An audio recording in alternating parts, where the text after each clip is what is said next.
Welcome to you. My name's Dale and this is Dale's Addiction, and this is my Q&A for May. Thanks to everybody who asked questions. There are quite a few, especially from Candice. She even joked that it should be Q&A with Candice.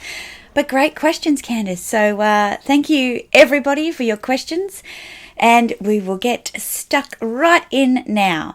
So Mr. Big _Mookie asks, have you ever found vintage designer in local op shops? The answer is no. I'm not a thrifter. I don't have the patience for it. And I'm not a big fan of vintage that's not in great condition, which I know it goes against the whole concept of vintage, that it's had a story before and that it's had many lives. It's just not for me, not for luxury prices. I don't want to buy someone else's memories. By all means, if vintage pieces were handed down to me through my family or friends, I would be much more open to that. But yeah, vintage shopping and thrift shopping, it's just not something that I enjoy. It's hard work, and I take my hat off to everybody who does and does score those fines as a result for their efforts. Mr. Big Mookie asks again, how do I go about reselling? I have a few items I've never worn, but the whole resale journey frightens me, and scams, etc. I'm trying to think. Last year, Amelia Rose and I did a collaboration on selling your pieces. So I will link those videos in the description box below. I think that covers it. I'm pretty sure that covers it. And I'll also link a couple of follow-up videos as well, because I know Amelia has done one on being scammed as well. And another question from Mr. Big Mookie. Recommendations for an SLG from a Brisbane boutique. Wow. I don't know. I was actually shopping with Connor yesterday, and we said that we'd only go to Chanel if there was no line. And there was no line, and we still had to wait to get in. I just don't know what that's about. Anyway, eventually we got in, and I thought I'd do a Super Jacob and ask them if they had a Chanel heart necklace, and they did. And they also had a couple of the little wrist corsage in the heart options as well. So if you're into the hearts and, Chanel still has them, then maybe that's a hot tip. They're really cute. But yeah, I have my heart, so I'm happy with that. Swatters 2001 asks, hi Dale, how did you save for your first house? Any tips on saving would be great. Well, this is not for everyone, but how my husband and I saved for our home and how I saved for my previous home is that we worked in an industry where you're very remote, and in that industry, because of how remote it is, you have subsidized housing, you have a work vehicle, and you earn pretty good money, and you don't get much time to spend it. So that's what we did. We worked hard. We had fairly inexpensive leisure time. There were no places to buy your lunch at work or anything like that, so you had to make sure you took lunch to work. So all of those things kind of mean that you're not spending a lot of money. So we saved a lot of money like that. Another thing that you do is salary sacrifice. Company shares was another option if that's something that you have the opportunity to do, where just a little bit out of your pay goes all the time into purchasing shares that end up, in our case, they were getting matched by the company. And so once they vest and you're able to trade those shares, then you've got money there as well. So that was our story. I know that's not for everyone. I'm not going to sit here and say, oh, well, don't buy your coffee and catch the bus instead of paying parking. Like, everybody's lifestyle is different. I have spoken about my journey in the past, and yeah, I've done something that not a lot of people would do. I've lived very remote, and I've earned the prize for doing that. But there's a lot of sacrifices that come with that as well. Fab Lux plan. Any silly or odd quirks? For example, I do voices so much that when hubby travels, he misses them. I'd love to hear some of your voices. Silly or odd quirks? I don't know. I mean, I have this thing when I'm thinking of something or I'm hatching a plan, I tend to go, ooh. And I also do it at work. So yeah, that could be one. You'd have to ask people that know me. I don't think they're silly or odd. Okay, Julia Joy 2020. Are you pressurised to buy the in bags just to be trendy, to sync up with everyone else? People said they'd buy a lot less if it hadn't been for YouTube. No. I guess if you look around my closet, you'd probably think the opposite of that. So the multicolour baguette, yes, absolutely influenced, but not pressured. It was a bag that, I guess when things are sold out, I just go, oh, well, it's sold out. Like, I don't go, I must have it, and then go on a mad quest to find it. And if you've seen the unboxing video for that bag, you'll know that I didn't go looking for it. By chance, it came into my life, and so it was meant to be. The Dior wicker bag, that wasn't a hyped bag. There just weren't many of them. And my sales associate at Dior, who's amazing, she helped to source that bag for me. The Fendi baguette, again, you might say that's hyped now in the context of 2022 when everyone put in their pre-orders at Christmas. It was just hanging on the mannequin's hand when I went to my Fendi boutique back in July 2020, and I just bought it. So I would say no. And most of my bags are not super popular bags. They're probably the opposite of that, and that's why I like them. Hey, Bits and Bags. Hi, Tanya. Is YouTube what you thought it would be? Yeah, I think so. I would be lying if I said that I haven't been just a bit disappointed at the amount of work that goes in for the lack of monetary reward that you get back. I thought with having, 6,500 subscribers and putting out 2 videos a week at least, that I'd be making more than $500 a month. I did think that, even though it's not my primary reason for doing YouTube. The connections in YouTube, the friends that I've made, and the fact that I get to talk about my passion all the time is way more than I expected. But it's the first of the month, right? So I've just got my analytics through, and that's why that's fresh in my mind. I'm just like, are you kidding? This is... Anyway, it doesn't matter because I love it. So it's all good. It's all good. I'm loving it, Tanya. Kate Gould says, if you could only keep one bag you own, which would it be? I think I get asked this question every time I do a Q&A, and every time I answer, I say that it would be my Chanel Jumbo. So every time I answer, I talk about this bag. And I talk about this bag because I guess this is probably the most symbolic bag in my collection. It's the bag that said to me that you've made the life that you wanted to live.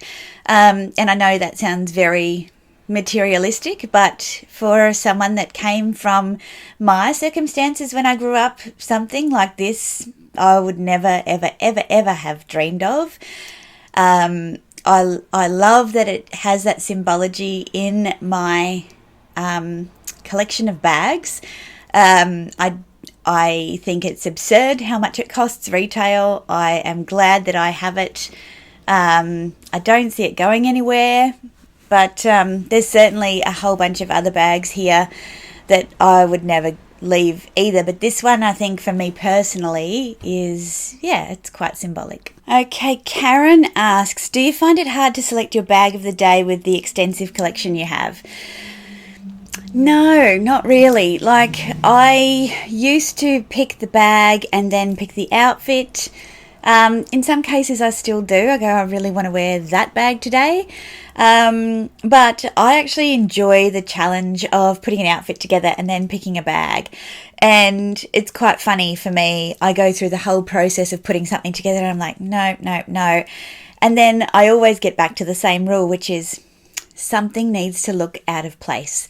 And a perfect example of that the other day was my work outfit of the day, where it looked very serious and very dark, and then I livened it up with my Dior slingbacks.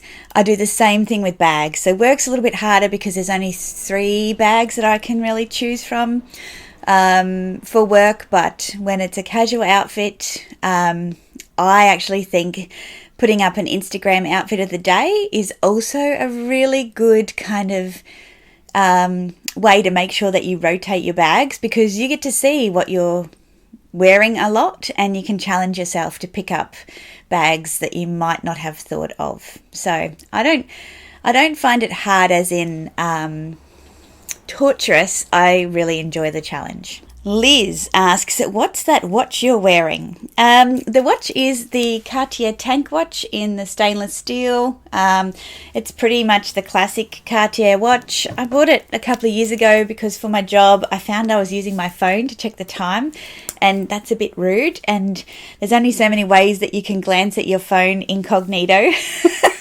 What I loved about this one is the fact it's so fine and it's bracelet like, and it will scratch because it's steel, and that it's very low key, and it's also kind of masculine as well, is what I liked about it. So I used to go for really chunky watches, but now I actually really like this one, and I didn't get any links taken out because I like the look of the oversized fit on the watch. And I've had it probably now for 2 or 3 years, I'd say. Mamuchi 99. Do you think you'll soon run out of bag storage space? Yes. It's one of those things that I'm procrastinating on, looking at redesigning this space.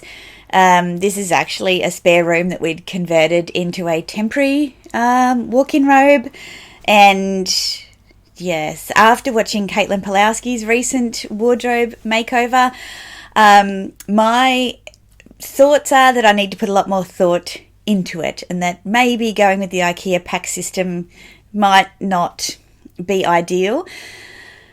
The other challenge that I have is this needs to be a functional wardrobe for my husband and I. This is not just a room where I display bags and shoes. It's a functional space. So yeah, I'm going to need to get quite creative with regard to the storage situation.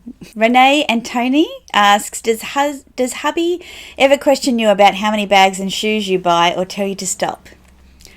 No, he doesn't question me about how many I buy. He would never tell me to stop. I've got a pretty good handle on what I do, and especially when after I'd bought that Mink Fendi first and the Chanel heart bag came up as an opportunity, I said to him, listen, this bag's come up. I actually rang. I said, this bag's come up. It's a lot of money, but I'm going on a bit of a break. I know that I've been crazy. And it was just like a courtesy call, and he's like, buy it. So I did. So yes, he has his own interests as well. Neither of us takes control in that respect, but we have a mutual respect for each other when it comes to what we buy. Forever Dreamin', hey Sap, do you think social media has contributed to people losing their individual style from a luxe point of view? Oh, yeah. Yes and no, I suppose. I think social media has just replaced magazines. And I guess magazines were always curated. There was never a lot in magazines around everyday style, street style. It would usually be like maybe a token page in the magazines. I used to buy a lot of magazines.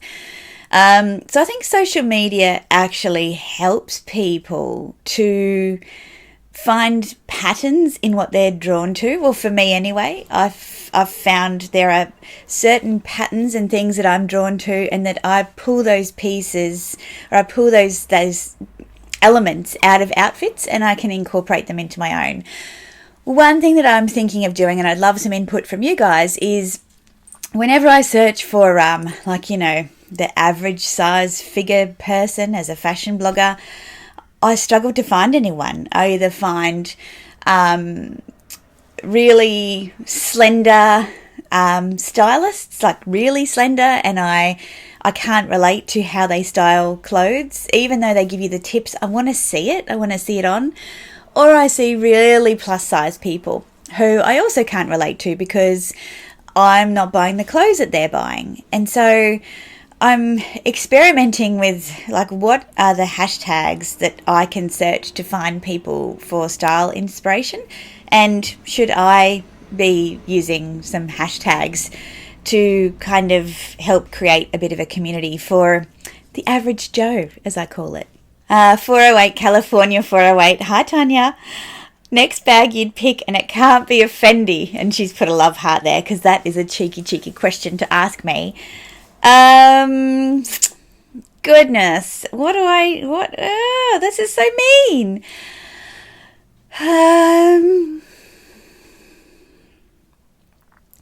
When I was in Melbourne, I spent quite a bit of time with my friend in Bottega, and I am waiting for a teen size dumpling bag in the intrecciato, so the woven leather, in a colour that I love. So I know that you've just picked up a new Bottega bag, and it's amazing. So if you don't follow Tanya at 408 California 408 on Instagram, formerly a YouTuber, go follow her there. She has some amazing bags, and she does some great reels to reveal them as well.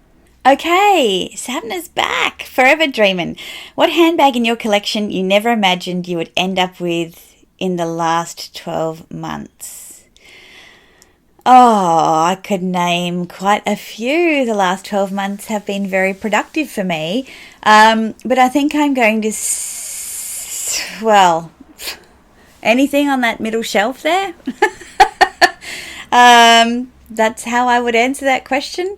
I think that Dior wicker bag is just magic. It is very expensive, but it is the perfect Lady Dior for me. I think that bag, because I sold my Lady ABC and I said I'll never buy another My Lady Dior, and then literally 2 months later this one popped up, and it's perfect. I love it, and it's, as I said, it's very expensive, but it's perfect for the climate that I live in.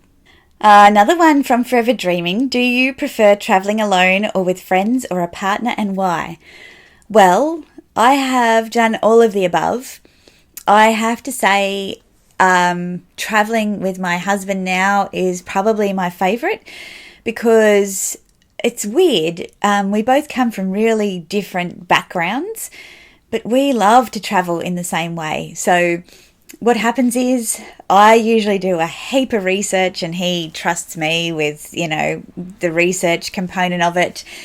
And I will book accommodation. I'll talk to him about what he wants to do, and then usually we don't book in too much unless it's something you absolutely have to book in advance. We like to just discover things for ourselves. We like to see what the weather's doing. He likes to operate machinery, so usually if we're going somewhere and there's water, then we'll hire a boat, or we'll hire a motorbike or a car, or we'll do a light plane or a helicopter or something like that. So we both know what our budget is. We don't have to negotiate those things together. I think when you travel on your own, you have nobody to kind of check in with about what you're spending. and you're probably more hesitant to do things because you don't have a travel buddy. And when you travel with a friend, sometimes there's that awkward conversation around where people are at in terms of what they want to do with the time and what they want to spend money on. And another one, are you still planning to secure anything from the Versace Fendi collaboration? Well, what I've learned is that it's not a collaboration, it's a swap. And I don't like Versace that much, and Fendi are getting all of the Versace pieces. So probably not. I don't have an SA at Versace. There's not a Versace boutique here in Queensland, as far as I'm aware. And if there was, I don't have a relationship. And the pieces that I really like aren't even coming to Southeast Asia. I've been speaking to a number of Fendi client advisors about this, so it seems like probably not. And another one, a luxury brand that you're yet to tap into or try out, but are or have been thinking about or exploring. Bottega Veneta, definitely another fabulous Italian brand. And another one, at this stage, do you feel you have any gaps in your handbag collection, or do you feel content? No, I don't think I have any gaps. And even if I did, I wouldn't know. I mean, I could make up a bazillion reasons and justifications as to why I was adding bags to my collection, to be honest. I don't collect the classics. I don't collect the iconic bags. I'm a seasonal lover. I've said it so many times here, and so every season surprises me, and I love that. I love kind of discovering things as the seasons come out, and if I'm drawn to them, then they will come home with me. Lady of Winter Rain asks, I've just started a new job as a team leader. How do I go about settling in and leading? Look, that's a great question. I think that that's a question, though, for a separate video, so stay tuned. I will do a video for you on that one. But the first thing that I would say is you've got to make time for leading. A lot of people think leading is the thing that gets in the way of doing their job, but your job is now leading. It's making sure that the people in your team are fulfilling their potential, and that is where you get your feedback around whether or not you're doing your job well. If they are getting in the way of you doing your job, then your mindset's all wrong. Hopefully that helps as a starter. Forever Dreaming, you're back again. You did mention in one of your vlogs that you would like to go to New York City this year. Is that still on the cards? There's no plans underway. I would love to. I'd love to go in the fall, but we have a very busy September, and September's kind of the month that I would like to go. So that's not likely to happen. It depends how this year pans out, to be honest. Like, I would never say never. Anything could happen. Also, with the current situation overseas, as Australians, you know, we're quite a long, long way from home once we head over that side of the world. And when there's so much uncertainty around the conflict situation, it does make it quite challenging to travel that far, especially when you don't have family and friends there, that it's just a holiday. And I'm not really a big cold weather fan of traveling in cold weather. So it's not sounding positive, is it? Mel Downs asks, how many luxury handbags are really enough? I don't know the answer to that question yet, Mel, but when I know, I'll probably talk about it here. Mel, again, how your shoe collection complements your handbag collection. I guess I have some complementary colours. Like, I have shoes in pinks and purples and neutrals. Yeah, I don't actually think about the two, honestly, when I'm shopping. Like, when I buy shoes, I don't think about what bags that I'm going to wear with them. I kind of treat them as individual elements of an outfit, and it's more about finding a complementary mix than a match, if that makes sense. Mel, do you insure your handbag collection with a separate policy at current value or price? Yeah, handbag collections and insurance, it's a tricky one. I just have contents insurance. The challenge with having collections on your contents insurance is the limit of coverage that you have. So with a lot of the investigations that I've done, a collection or a collection of items, you can claim no more than $10,000, $1,000 per item. Now that's not even going to go close to what I've got here. So there's other ways to insure your collection, and it doesn't involve paying an insurance policy, if you get my drift. Miss Storm Erin, how you doing, Erin? Will you try and get anything from the Fendi Versace swap, and what item if yes? Yeah, I just answered this question for Sapna, but there is one item that I'd like. I don't know how I'm going to get hold of it. I'm just going to put it out there to the universe and see if it comes, and I'll put a picture of it up here. This is the little nano that I want from that collection. I think it's beautiful. It's got just enough Fendi and Versace to represent the swap for me. Yeah, so that's what I want. I don't know how I'm going to get it because I know it's not coming here, but we shall see. Mrs. Moose, hi Jean. How long have you and Mr. A been together? We'll be married for 9 years this month. So yeah, a long time. It's gone really quickly. A Nitaly Reader. I think I've pronounced that correctly. What bag do you admire from afar but would never actually buy for yourself? Well, the Petite Boîte Chapeau was definitely one of those bags, and my husband took care of that and he bought it for me. So this beauty I would never have bought. It showed up Christmas morning, and yeah, very, very, very, very special. Lots of tears. I just adore it. I think it's gorgeous, and yeah, that's the answer to that question. Or on earth, what's your favourite Aussie everyday clothing brand? Mine is Witchery. You would know if you look at my Instagram outfit of the day that Witchery features quite heavily as well. For me, it's kind of a go-to Aussie brand for everyday style, whether it be casual, workwear, maybe not so much event style, but a lot of my wardrobe is from Witchery, so I'd have to agree with you on that one. Italy Girl 72, just a comment, crazy bag ladies unite. Yes, yes, we're all here, and the crazy bag boys too. Daniel Melvin, hi Daniel.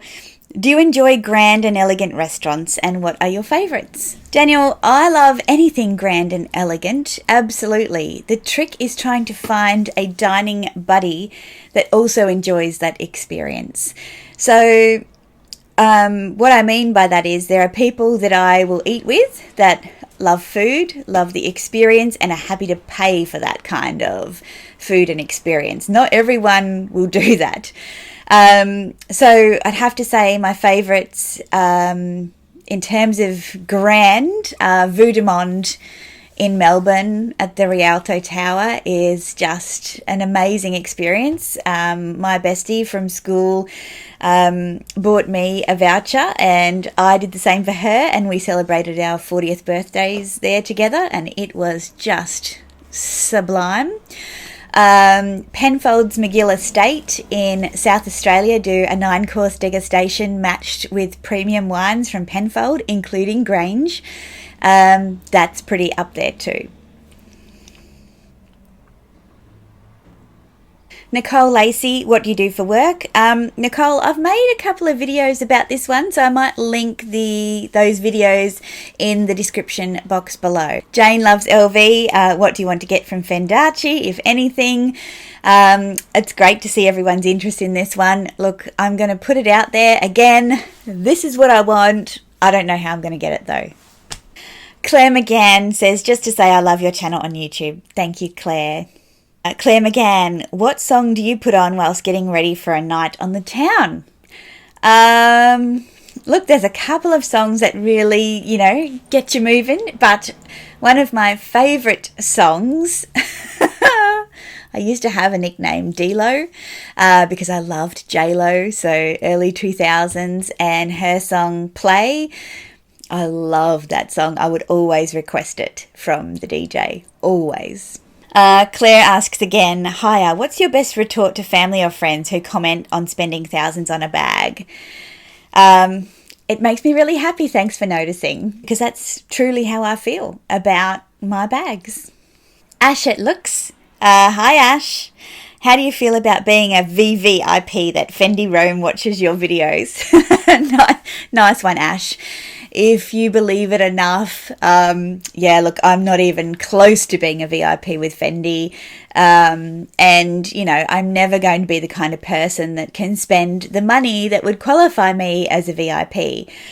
But in terms of Fendi's regard for, I guess, my love of Fendi, I am still tickled pink, literally, that they would have watched that video, and I'm sure all companies would have people monitoring their socials and hearing what people are saying about their brand, but they would have spent the time to watch it and care enough that what I said was accurate, and that if it wasn't, to check in. I just can't fathom that still. And when I went to Melbourne and I saw people at the boutique, they said, we sat down and we watched your video and we really enjoyed it. And then I went to Brisbane the other day with Connor, and the same thing. There's a new client advisor starting in Brisbane who actually asked my client advisor if I shop there. So, it's really, really lovely, because I've got such an affection for them. To think that there's any regard for me as a customer is really, lovely. Right, well, we've been going for 35 minutes, so I'm going to come back with a part 2, because I still have plenty of questions to get through, and I haven't even started on Candace's questions yet. So come back for part 2. I'll drop them both on the same day, I think, so that you can kind of continue on if you're interested in going down that deep, dark slide. But I will see you in my next video. Usually they drop on Wednesdays and Sundays, and sometimes some extras as well. If you've liked this one, give me a thumbs up. Consider subscribing if you haven't already, and keep an eye on my Instagram account, because I'll post my next Q&A request on my stories about closer to the end of May. And that's my dog. Bye.